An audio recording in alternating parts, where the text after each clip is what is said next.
The results are in, and tonight I have the results from Fantasy Dancing with the Stars for you. We're also going to be having a very special Thanksgiving episode as we look at some stories of triumph and the reasons that we're grateful to have ballroom dancing and Arthur Murray's in our lives. All that coming up on the Ballroom Beat.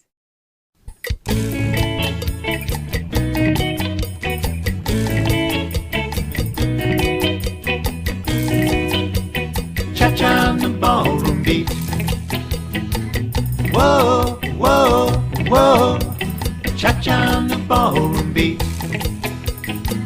Got two left feet. Get on the ballroom beat. They're dancing in the street. They're on the ballroom beat.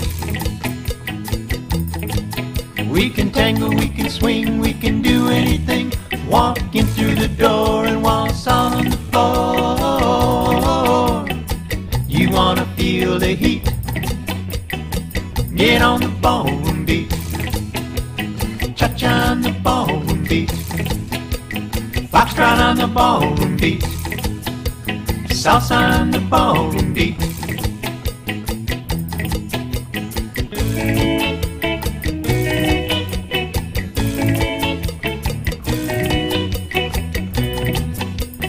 Cha-cha on the ballroom beat. Happy Thanksgiving from On the Ballroom Beat. I'm your host, Lania Berger, and tonight we have the results of Fantasy Dancing with the Stars, as well as some stories about why we're thankful for ballroom dancing. Joining me, I have the lovely Rosalinda Cardinali, coming all the way from Wexford, PA. Welcome to the show, Rosalinda. Hi, Lania. Glad to be back. It's great to see you. Look at you in your Steelers gear. Well, we have our Thanksgiving party. This is what I'm wearing on Thanksgiving Day. I don't know about you guys. Your Steelers are playing tomorrow night, right? Yeah, Pittsburgh Steelers play Indianapolis Colts, where I'm originally from. So I have a Manning jersey too, just in case. You're ready to go, just according to how the game goes, yeah? Yes, exactly. I've got to tell you, I'm excited for the game tomorrow as well. For my husband, I am in the Family Fantasy Football League this year, and I'm beating him right now, so that's pretty exciting. And his quarterback is actually Ben Roethlisberger, so no offense, but I'm going to be rooting for Indiana tomorrow. My husband will be on your side, though. We're there with the Steelers. Chris Lynham is not able to join us tonight, even though we do have the results of Fantasy Dancing with the Stars. With a brand new baby and the holidays going on, things are a little crazy over in Northern California, so we miss him, but we're so glad that he played Fantasy Dancing with the Stars with us all season. And Rosalinda, let's talk about what happened last night on Dancing with the Stars.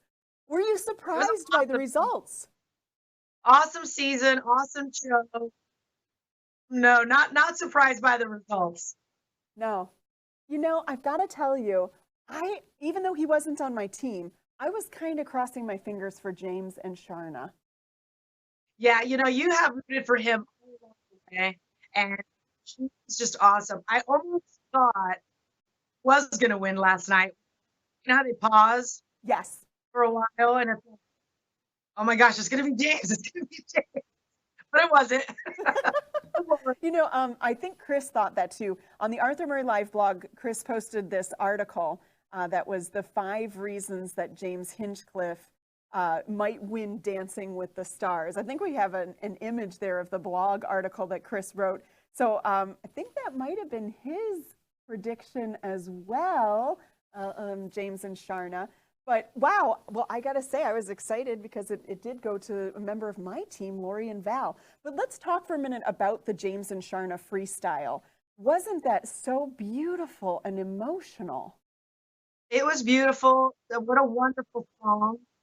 And the way she choreographed, and all the other dancers started to come in on the floor. It was amazing. I was like, what am I looking at? It was beautiful. Now, I think James, my producer back there, I think we've got some images, or excuse me, some video clips from some of the freestyles that were happening. And James and Sharna were certainly beautiful when they were on the floor. Such an emotional performance. His technique, too, I've got to say, is just, I mean, it's gotten to the point where he practically looks like a professional, and he's just so darn likable. So, yeah, very, very powerful performance from James and Sharna this past week for the championships of Dancing with the Stars. Now, let's go ahead and talk, though, about the mirror ball winners, Lori and Val. What did you think of their freestyle, Rosalinda? It was great. You know, I don't think there was a dance that they did the whole season that wasn't great. But that freestyle in her little yellow dress, it was so perfect for her. And my favorite part was Val choreographed all the dancers to stop dancing. And she kept dancing like, I can't contain myself, or I just want to keep dancing. It was That so was my favorite part. joyful. Yeah, it really, I think the essence of why we all dance, that joyful return to youth, that feeling that it gives us was really embodied in that freestyle routine. And let's not forget the athleticism that she displayed in it. Oh yeah. She did a round off into, I don't know if she did an aerial, I can't remember what she did.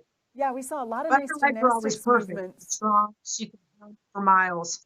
Yeah, that was so much fun to watch. And again, a great season from Lori and Val. So much fun to watch them week after week.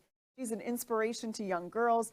She reminds me a bit of Bindi Irwin, where she's just got that happiness, that effervescence about her that makes her such a great role model. And a big congratulations to them on their mirror ball trophy win. Now, I did have two couples in the finals, which was very lucky for me when my fantasy Dancing with the Stars team, Calvin Johnson, was also in the finals in the top 3. He ended up coming in 3rd place. And his freestyle, so innovative. I love this use of the conveyor belt. I mean, it really allowed for some very creative choreography, interesting movements, made even more interesting by the the additional movement of the conveyor belt. What did you think of that big? It was really quite a mashup, right? It was a lot of different songs and styles, and A lot of different stuff going on there. That would be the most surprising thing for me, that was he made it to 3rd. If I think back to the beginning of the show, my mind, I could see that he was going to go far. I didn't think he'd make it to 3rd. Good job, Lania. I know. I got to tell you, I was surprised by that too. And I was surprised each week as he kept getting better and growing and staying. And I thought, wow, this might pull me out of the last place spot that I sat in for most of the season. I think that Calvin Johnson was my game changer as a fantasy owner, if you will. And they mentioned last night, I hadn't thought about it. All 3 of the top are athletes, professional athletes. Yeah. It's true. Interesting. And I think that we see that too, even in our Arthur Murray Dance Studios, that people who have had some type of sports background, even if it's not dance related, they have a different body awareness, different ability to pick up things. And yeah, they tend to pick up rather quickly. Now, our 4th couple, this was Chris's last couple in the competition. Jana and Gleb made it to the finals on Monday night, but they got cut at the end of Monday night, so they were not able to continue to Tuesday. So technically our 4th place couple there.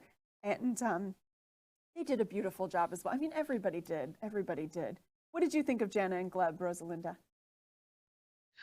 They were great, but I think the last day there, you could see the difference from the other 3 couples and the 2 of them. But they were just awesome. Yeah. They had a real nice chemistry about them. I think they did a nice job connecting as a partnership. But yeah, there's something extra special about the top 3, and that Tuesday night finale was just so exciting. But that's what we're kind of talking about, was the what do you call it? The connection people have with their students, the student has with the teacher. Yeah. And I know we're going to talk about some of the testimonials here, what we're thankful for. It's amazing how much these stars have accomplished. Yet their life has completely changed by dancing. Mm-hmm. And you could really see these particular 4 teachers, how their life has changed because of their students. They're awesome stories. They are awesome stories, and that is absolutely true. And Rosalinda, we have some really great stories to share from our own studios today, which is going to be so neat. Let's get to that, but let me first give everybody the results of Fantasy Dancing with the Stars for season 23.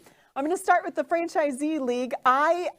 Like I said, I spent most of the time in 3rd place, but in the end, in the last 2 weeks, I pulled it forward and I came in 1st place. 1,249 points over in Palm Harbor for Lania. Northern California's Chris takes in 1,074 points, putting him in second place. And Rosalinda, you had 1,026 points, so not that far behind in third place. Congratulations to all three of us for a really fun season, but congratulations to Arthur Murray Palm Harbor. We get to keep the trophy. Woohoo! So that's congratulations. Exciting. I want that trophy next year. Next year, I know. I'm so excited because, you know, we found a really nice place for it in the studio, and I kept saying, I hope it stays here. I hope it stays here. And indeed it will. So that's very exciting to share with everyone. Also, our staff league, congratulations, Misha. He wasn't in first the whole time. David really held that spot for quite a while, but in the end, the second half of the season, Misha pulled up to first and he never did leave it. Now, our student league was neck and neck, and in fact, it wasn't determined, the winner wasn't determined until the last 5 minutes on Tuesday night. But congratulations to Angela. She did indeed win first place in the student league, and that was a tremendous amount of fun. That was especially because, like I said, it was the last 5 minutes of the show that determined it, which was nail-biting. But now let's talk a little bit about why we're so grateful to have Arthur Murrays in our life, to be ballroom dancers. We're going to start with a Palm Harbor story. This story comes from our student Adele, and it's actually a story that, a letter that she wrote to me last Thanksgiving. So this was written back in 2015 after, recognizing some of the things that Arthur Murray's has done to change her life. She felt the need to share her gratitude with us, and I am pleased to be able to share it with all of you tonight. So here is Adele's story about how Arthur Murray's changed her life.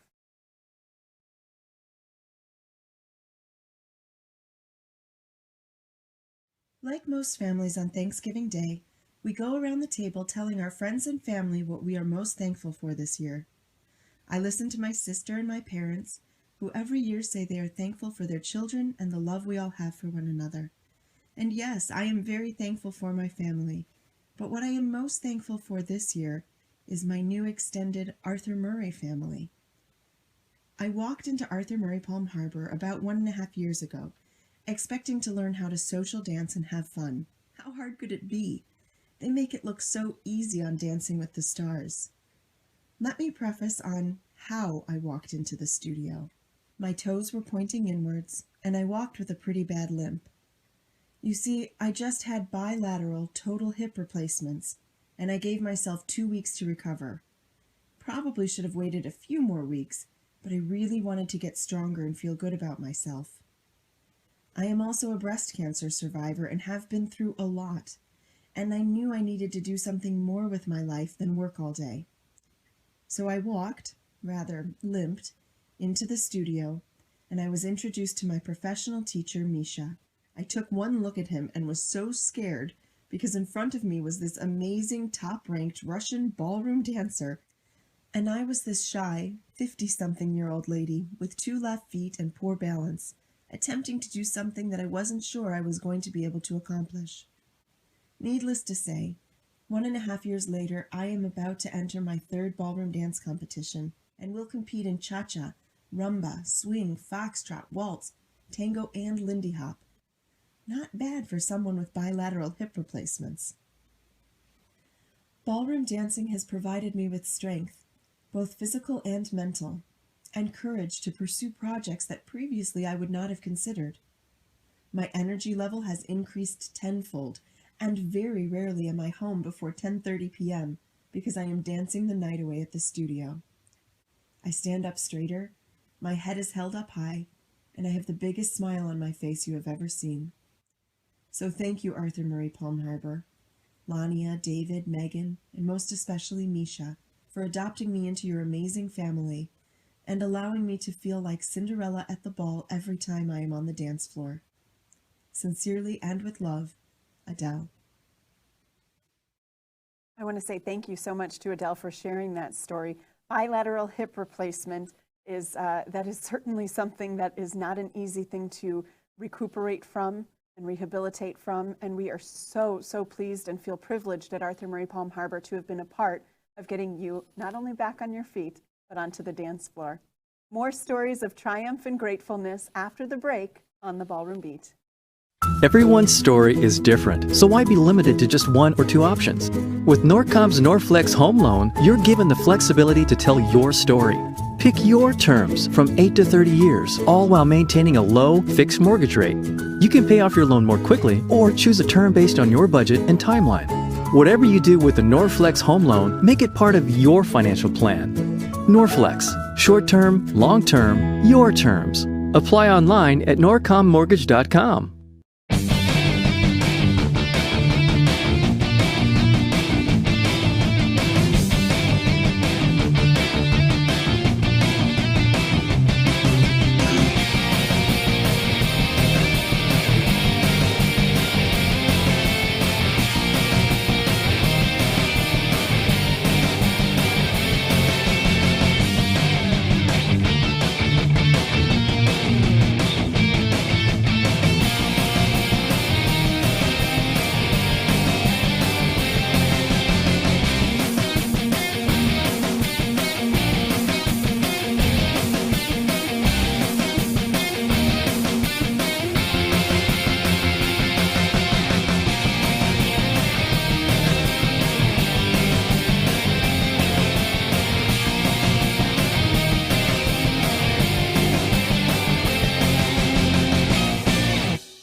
If you were injured in a car crash, what would you do first? Who would you call? You claim to be injured, yet you spoke to and saw an attorney before you saw a doctor. Is that true? Yes. Lawyers on TV tell you to call them first. You can, but should you? The law has changed, and you may find yourself paying your own medical bills if you don't see a doctor in the first 14 days. If you've been in a car crash, you need MyCrashMD, the interactive doctor visit, where you can consult virtually with a physician after you've been hurt in a car accident. We can see you today. We'll take great care of you, regardless if you are at fault or not. MyCrashMD is an actual medical visit with a doctor. No waiting in an ER, no wasting time driving around town. Download MyCrashMD free from anywhere and then see a doctor on any mobile device. Times are changing. If you don't get medical attention within the first 14 days after your crash, you could lose your insurance benefits. So if you've been in a car crash, help yourself and your accident case with MyCrashMD.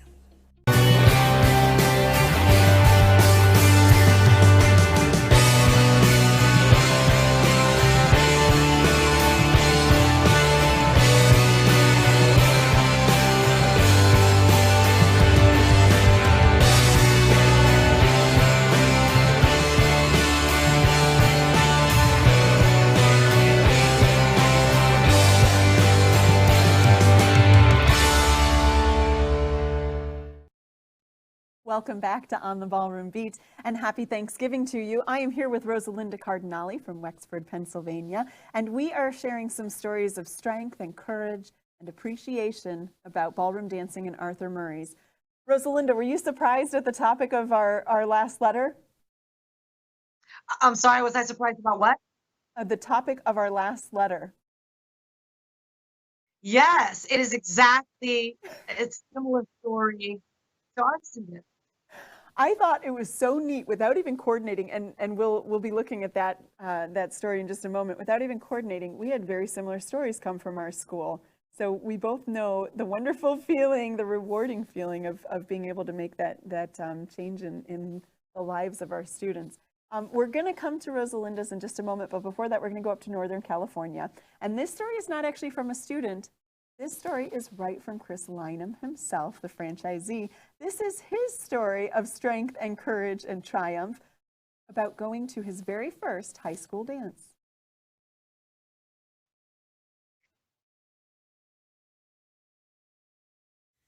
I went to a small private K-12 school. We didn't have dances. We didn't even have a football team. Hot lunch was a once-a-week boiling pot of hot dogs, and we freaked out like we were Amish kids seeing television for the first time. Dancing wasn't allowed, and we learned moves in the bathroom like they were undercover drug deals. We were the non-dancing citizens in the movie Footloose. Then I went across town to a big public high school. My cousin went there, and then that was it. I knew no one. I was at the very bottom of the freshman class hierarchy, the newest of the new kids in school. But just like Kevin Bacon's character, I wanted to go to a dance. That was the trade-off. I could stay in Footloose land for high school, swear off dancing, football, and close proximity to the opposite sex, or brave the social dangers of a new school, accepting the identity of a picked-on unknown with an opportunity to dance. Then it happened. A guy in my homeroom class said he was going to the back-to-school dance and asked me if I was going too. This was the moment, the end of an 80s high school movie montage, and I was going to be in it. I played it cool and said I was going. He told me he'd meet me there. It was exactly how high school seemed in the movies. I showed up in my late 20th century best, Nike tracksuit, Air Jordans. I blew my whole school shopping budget on this outfit. It was the 9th grade equivalent of a red carpet tuxedo, and the back-to-school dance was the perfect venue for its debut. But first I had to get there. Like many of the high school lower class, I got a ride from my mom. We arrived at the designated drop-off point where countless other non-drivers were stealthily slipping out of their family vehicles, hoping not to be noticed for lacking a driver's license or having parents. When it was our car's turn, I froze. I felt glued to my seat. This would be the moment in the movie where an extreme close-up would show a bead of sweat and that gut-dropping look of panic in the character's eyes. My friend was missing. He was nowhere to be found, and we had arrived about 10 years too early for me to text him. I had to go in on my own, and I didn't like my odds, so I decided to improvise. "Mom, can you walk me up to the front?" was the fateful phrase that would change everything. She agreed like a saint doing charity work. In that all-too-important period of time where every teenager is embarrassed by their parents, wanting to look mature, and hoping to be mistaken for a sophomore, I was walking up to my very first high school dance with my mom. It was as freshman a move as you could get, and I did it. I was numb walking up to the dance, with my mom. The entrance to the big party was through the school quad, and it was flooded with people. Great. If there were music playing outside, the record would have skipped. It was a freeze frame of all the cool kids staring at me and thinking the same thing. Is that his mom? So in an effort to minimize the social gaffe, I went to a bench and sat down. My mom followed. I felt like sitting away from the entrance might shield me and my apparent date from the scrutiny. There was a group of seniors huddled together and looking in our direction. All this did was make me an easier target. So I devised another foolproof plan. "Mom, can you act like you're one of my teachers?" Without hesitation or inquiring why, my mom jumped right into character. My genius plan was immediately taking shape, and this impromptu student-teacher conference was sure to ward off any suspicion. "You know, Christopher, I want to talk to you about that English assignment." "Oh, all right." Apparently, the seniors didn't buy it. This act of faculty impersonation only strengthened their resolve. They looked on like seasoned nightclub security guards spotting a fake ID made with cardboard and crayons. "Hey, Mama's boy." I looked around as if they could be talking to another mama's boy. "Yeah, you. The guy sitting with his mom right here in this quad." They really emphasized the word mom and made it just loud enough for the entire zip code to hear. "What's the matter? Don't have a date?" That's when things got hazy. If this were a movie, I'd walk right up to the bully, use the crane kick from Karate Kid, and my mom would look on with pride and a sense of relief. But that didn't happen. I said goodbye to my mom and stood up. I walked in the direction of the seniors the way a frightened and determined kid would walk through the last 50 feet of a haunted house. I locked my eyes on the front door and blocked everything else out. 30 feet. They continued to toss verbal jabs, but they didn't register. It was like everything was set to mute, and the closer I got, the more their power was fading. 20 feet. In front of them, the moment of truth. It was one of those moments where you figure, what's the worst they can do? Hit me? I'll recover. I was gaining momentum. They tried to make eye contact, but I was locked in. 10 feet. They're behind me. I knew my mom was watching me, but I couldn't look back. I bought my ticket and crossed one of the most important thresholds of my life. I didn't know anyone inside, but I learned that inside of my gut I had overcome something I probably would have retreated from. That feeling of pride and sense of relief was coming from me. We all have a threshold to cross, or some barrier we need to break through. For some, it's moving into a new level or division in our ballroom dance hobby. For others, it's overcoming the fears associated with that very first step into a dance studio. Or maybe you're preparing for your own high school dance. Just remember, it's worth it. The fear, the anxiety, the hard work, the potential embarrassment, all of it is worth it. Swallowing that down is an elixir that prevents regret, and it just might make you a more courageous person along the way. I hope that this story helps you understand that resistance is natural, and it makes walking through that barrier a milestone worthy of celebration with the people that helped you along the way. Thanks, Mom.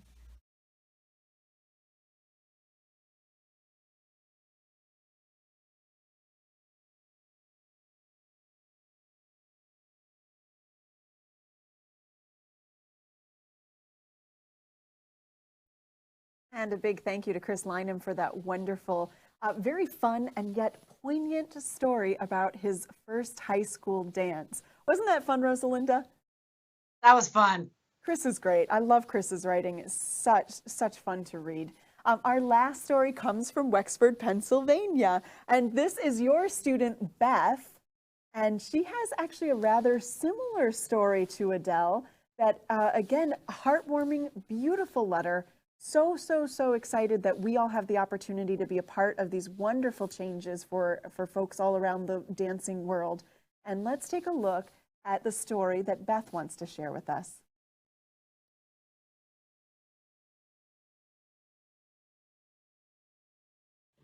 I am 47 years old, having been born with severe bilateral hip dysplasia. The doctors weren't sure how or why, but essentially both of my hips were destroyed and massively dislocated through some sort of trauma. My parents were told that I would never walk. I spent the first 2 years of my life in casts and braces. My family used to tell stories about how I would crawl under a chair, get stuck because of my cast, and then drag the chair along with me. This was just my way in the world. Eventually, I did walk, but I had major limitations and a very limited range of motion. I have been racked with pain my entire life, and I walked with a severe limp. I was extremely self-conscious about the way I walked and carried around massive shame.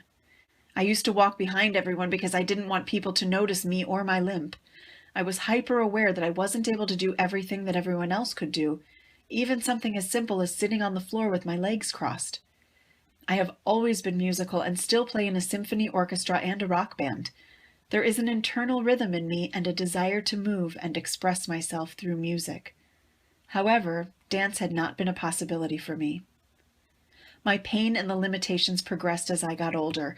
Eventually, I could barely walk at all and was bound to crutches for 2 years. In addition, I was diagnosed with lupus, which affected my joints and organs, adding to my pain and disability. In 2010, I decided to undergo 2 very difficult surgeries and have both hips replaced and reconstructed. 2 surgeons refused to do the surgery because it was too complicated, but I eventually found the right doctor. I had my first hip surgery in January and the second in July of 2010. It was a rough year of recovery and extensive physical therapy. I had to relearn how to walk. Nothing was easy. For example, most people naturally swing their arms when they walk. This was not natural to me. I had been in pain for so long that I held myself rigidly and had to be taught how to do that. Before my first surgery, I asked my husband, Jeff, if we could take dance lessons if the surgeries were successful. My husband and I have been married for 17 years. He is my rock and my soulmate. I have never met a more special person. He, of course, didn't hesitate, even though the thought terrified him. He said, "How can I say no to that?" In March of 2011, I stopped using a cane, and a week later, Jeff and I walked up the stairs to Arthur Murray Wexford. We were both a little sick about the unknown. Jeff said afterward that he worried that he might pass out during our first lesson with our instructor, Jessica. We were very honest about our fears and my health problems and restrictions. I even told her about how self-conscious I was about walking. I couldn't believe that these words were coming out of my mouth. This had always been a deep, dark secret of mine. I half expected her to say, "I'm sorry, I'm not going to be able to teach someone like you." If I knew her then like I know her now, I would have never doubted her. It only took about 4 lessons before Jeff and I were both completely captivated with dance. Don't get me wrong, it was still a bit scary. We were both reaching so far outside of our comfort zones, we could no longer see the former boundaries. The entire studio was amazing and supportive, students and instructors, especially Jessica. Physically, our lessons were difficult for me. I could not even balance on one foot by myself. I clung on to Jeff and Jessica for dear life for probably the first year of lessons. The first time I did a walk-around turn, I almost fell over. I often had to sit down and take breaks in the middle of our lessons. Jessica was extraordinary. She was incredibly encouraging, positive, patient, and always filled with joy. She never judged me, and she believed in me more than I believed in myself at times. Most amazingly, she never treated me like I couldn't do something, and continually challenged me to do more. She never doubted my capability. She genuinely wanted us to experience the joy that dancing brings. Jessica and I had many private lessons where she helped me with my walking. More than anything, I wanted to walk without a limp and to feel confident and graceful every time I took a step. I remember feeling exceptionally uncomfortable as we walked back and forth across the ballroom floor, and she taught me a grace that no physical therapist would ever be able to do. Sometimes she would have to hold on to me. Sometimes we would walk together side by side.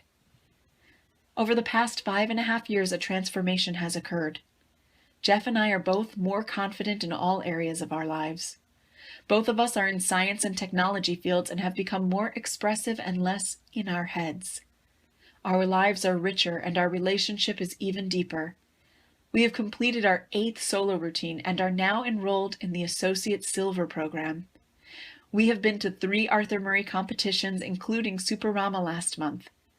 Dance has been one of the most rewarding, enriching, and life-changing experiences of our lives. For our 5-year dance anniversary, Jeff and I chose to do a Viennese waltz solo to the music from On Golden Pond. This solo was very special to us because it was the song we wanted for our first solo, but we were so new that we didn't even know how far over our heads it was, with swells and accelerations and the timing of the beautiful instrumentation. Jessica truly outdid herself with the choreography and in guiding us to dance beyond what we thought we could. She helped us tap into our emotion and passion and express this in the dance. It has been our most expressive dance yet. We entered this solo as our first Associate Silver routine in Vegas with much reluctance. We both felt that we were dancing at a bronze level. We received a gold with honors. More importantly, when we watched our video after returning home, I noticed that I had walked onto the dance floor with an ease and grace that I did not think possible, and with no limp. Before we left for Vegas, our franchisees Mario and Rosalinda Cardinali presented us with Arthur Murray Wexford jackets as gifts. They have no idea how significant this was to me personally. I felt like I had arrived. I was officially part of this team, this wonderful family, all connected through something as joyous as dance.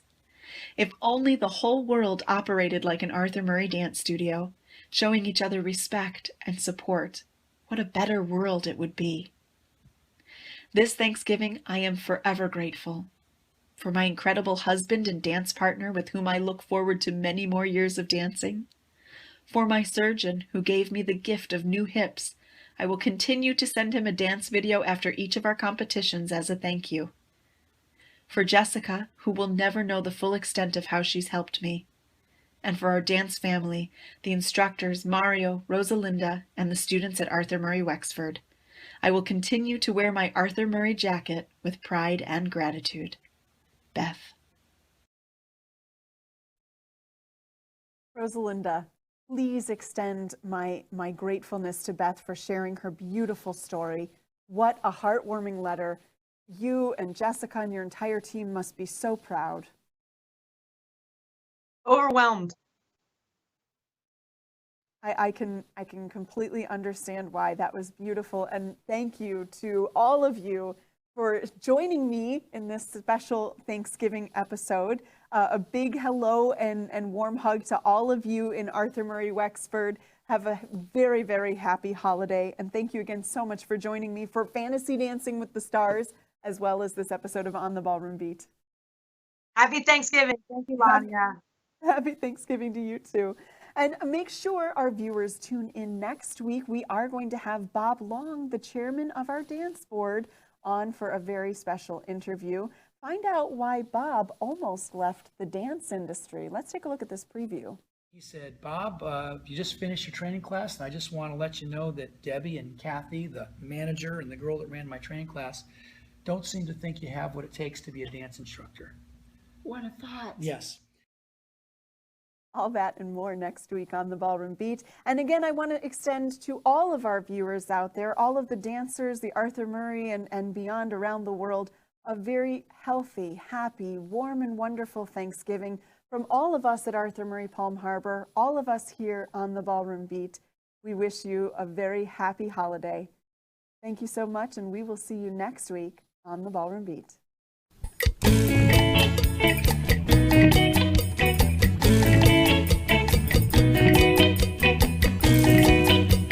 Cha-cha on the ballroom beat. Whoa, whoa, whoa. Cha-cha on the ballroom beat. You got two left feet. Get on the ballroom beat. They're dancing in the street. They're on the ballroom beat. We can tango, we can swing, we can do anything. Walk in through the door and waltz on the floor. You wanna feel the heat? Get on the ballroom beat. Cha-cha on the ballroom beat. Foxtrot on the ballroom beat. Salsa on the ballroom beat.